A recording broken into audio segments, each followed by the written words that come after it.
Esses juízes estão realmente muito iluminados, são uma raça superior a nós mortais. Podem fazer tudo e ninguém pode falar absolutamente nada. Esta é o Visão Libertária, sua fonte de informações descentralizadas e distribuídas. Ajude a propagar as ideias de liberdade. Deixe o seu like e compartilhe com seus amigos. Um artigo seu pode virar vídeo aqui também, sabia? Este artigo foi sugerido por Jaspion, o Libertário Galáctico, escrito por Doutora Pedeuta, revisado por Libertus e narrado por Gordinho Caipira. Alguns de nós mal têm tempo para cumprir com as obrigações do dia a dia, entre o trabalho, as tarefas de casa e a família, fazer um exercício físico e melhorar sua alimentação já é um desafio. Se alguém decide ainda iniciar um curso técnico ou faculdade à noite, já é considerado um guerreiro ou um louco, não é verdade? No mundo dos juízes, porém, isso aparentemente é fácil demais. Lá é possível cumprir o difícil e complexo trabalho de juiz, cursar uma das faculdades mais difíceis e que exige horário integral, além de diversas atividades extracurriculares, e ainda sobra espaço para galgar uma promoção na carreira, se tornando juíza titular de um tribunal trabalhista. É pouco ou quer mais? Adriana de Jesus Pitacolela, que se formou em Direito em 1993 pela Universidade Católica de Santos, decidiu quase 30 anos depois que uma graduação não era suficiente e que gostaria de fazer então Medicina na Universidade Metropolitana de Santos. Algo muito nobre e muito corajoso da parte dela, decidir voltar aos estudos e mudar de carreira depois de vários anos atuando, não fossem, porém, as circunstâncias com as quais ela decidiu cursar a faculdade. Apesar de sua carreira na magistratura como juíza no Tribunal Regional do Trabalho da 2ª Região exigir um horário de 11h30 até as 18 horas, ela foi capaz de frequentar o curso no horário integral, com período de 6 anos, dos quais os 2 últimos exigem presença quase perfeita. No período em que deveria estar atendendo advogados, realizando audiências e supervisionando as atividades cartorárias, entre outras funções, a juíza conseguiu de forma milagrosa estar nos 2 anos finais do curso, de 8 às 17 horas na Santa Casa de Santos, cumprindo seu internato. Ora, não é possível estar em 2 lugares ao mesmo tempo, então certamente a única maneira possível é imaginar que ela foi inspirada pela onipotência do colega de profissão, supremo ditador Alexandre Magnitsky de Moraes, e decidiu que também pode fazer o que bem quiser, sem dar explicações a ninguém. Próximo de sua formatura, agora em 2025, a Toda-Poderosa conseguiu ainda a proeza de arrematar uma promoção para juíza titular no mesmo tribunal. A nomeação foi marcada por protestos, vindos de várias partes, que tentavam impedir a posse do cargo, dada a incompatibilidade de horário.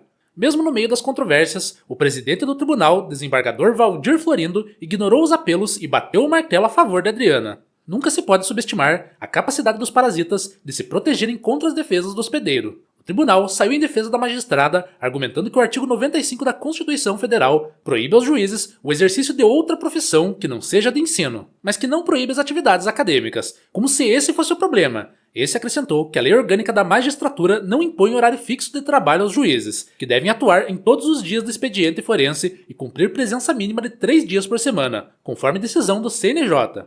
E ainda salientou que acompanhou a produtividade da juíza durante todo o curso, conforme determinação da Corregedoria Nacional de Justiça. Será que a promoção é devido à grande competência dela? Estaria se fazendo um julgamento ruim de seu caráter? Ah, quem dera existissem pessoas tão dotadas a ponto de distorcer as leis do espaço-tempo e entregar excelência sobre-humana em tudo o que fazem. A verdade é que Adriana foi promovida no TRT2 pelo critério de antiguidade, isso é, por ser a candidata inscrita com mais tempo de carreira. Esse tipo de promoção é muito comum no setor público e praticamente inexistente no setor privado. A pessoa passa a ganhar mais, independente de sua produtividade ou de um aumento em suas responsabilidades. Não é um conto de fadas, é melhor, é o aparato estatal. Uma promoção assim deve ter vindo em boa hora, certamente com tantos afazeres fora do trabalho e ainda por cima tendo que pagar uma faculdade particular de medicina, ela deveria estar com um orçamento apertado, certo? Bem, vejamos quanto ela recebeu em 2025. Calculando a média dos salários até hoje, Adriana recebeu aproximadamente R$ 76,8 mil de remuneração bruta pelo trabalho na Justiça do Trabalho.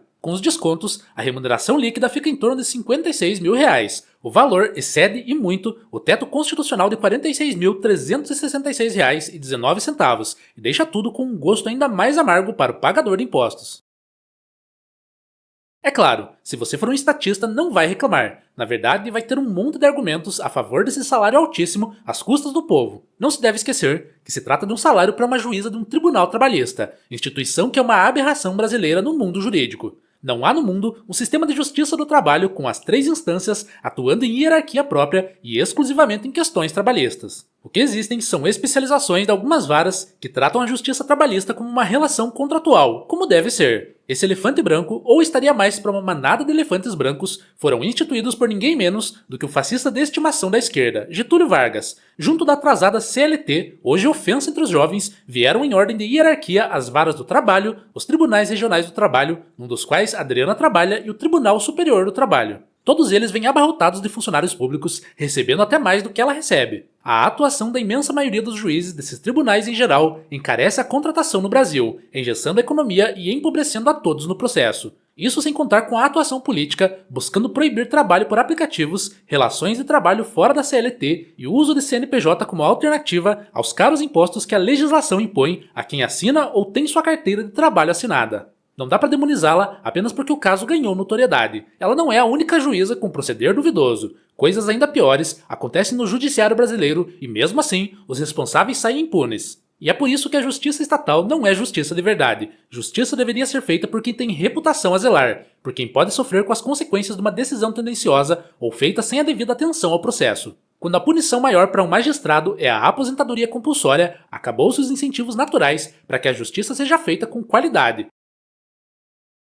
Justiça real é a justiça privada, mesmo que não vivamos ainda num mundo libertário, com governos privados que tenham seus próprios sistemas de leis, polícia e tribunais, ainda é possível usar o recurso da arbitragem para a resolução de conflitos. Nela, um indivíduo ou grupo de indivíduos que ambas as partes concordarem em adotar passam a julgar os casos de discordância entre elas. Existem diversas casas profissionais de arbitragem espalhadas pelo globo, e mesmo países costumam utilizá-los para resolver conflitos em outros países. Para cidadãos e empresas poderem usá-las, basta que esteja descrito em contrato. Mas não se apresse a buscar a casa de arbitragem mais próxima da sua casa. Não pense que você pode usar esse recurso em tudo que você quiser. Existe apenas uma grande restrição para usar arbitragem no Brasil. Será que você consegue adivinhar qual é o único caso que não pode usar justiça privada para a solução de conflitos? Pois é, acertou. Tudo que envolva questões trabalhistas regidas pela consolidação das leis do trabalho ou outra lei que venha substituí-la deve ser tratada em um dos diversos elefantes brancos espalhados pelo país. Esse grupo está encastelado e protegido de todos os lados, defendendo todos os seus privilégios e ninguém pode fazer nada sobre isso.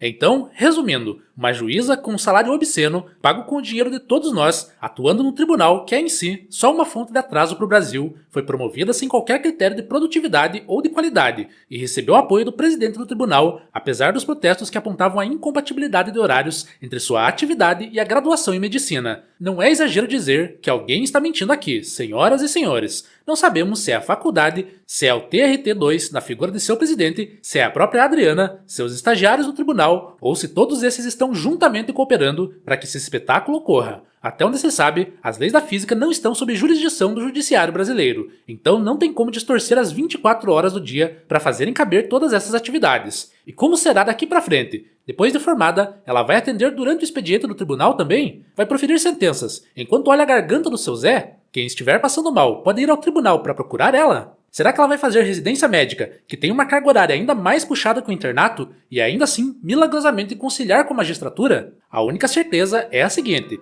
quem pagou e pagará a conta são os brasileiros. E para você, o que seria o pior nesse caso da juíza médica? Que o seu processo caísse nas mãos dela ou que a sua vida dependesse dela? Torça para nunca descobrir. Obrigado pela audiência. Este é um canal colaborativo. Participe você também. Cadastre-se agora mesmo em nosso site visãolibertaria.com e envie os seus artigos por lá. Os colaboradores recebem recompensas em Bitcoin.